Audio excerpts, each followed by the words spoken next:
విత్తు ఆయనను పూజించే నది పైన భక్తులకు సద్భక్తి భక్తి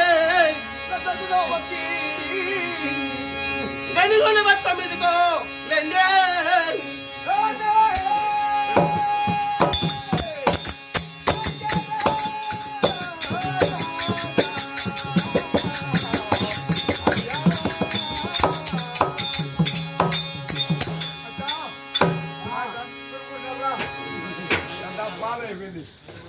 అంటే అలుదుగా వస్తున్నారే ఇంద్రుడు దేవేంద్రుడు ఆది విష్ణుడు కానీ ఒక ఎత్తు రూపంతో బయలుదేరి వస్తున్నాడు.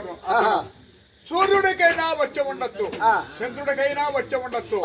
అతను ముఖార బింబం చూస్తా ఉంటే వచ్చేదే లేదు. చక్కదనంతో సూర్యుడి కంటే మిక్కటంగా వెలుగుతున్నది ముఖార బింబం. మీరు ఎదురేగి ఆయన పాద పద్మలకు సద్భక్తి మొక్కి భక్తిగా చేసరండి అంటున్నాడు. ఇటువంటి సమయమున ఆ యొక్క ధర్మరాజు కుంకుమ బట్ట రూపము ధరించి ఈ సభకు వచ్చే విధం బొయ్యండి దానినా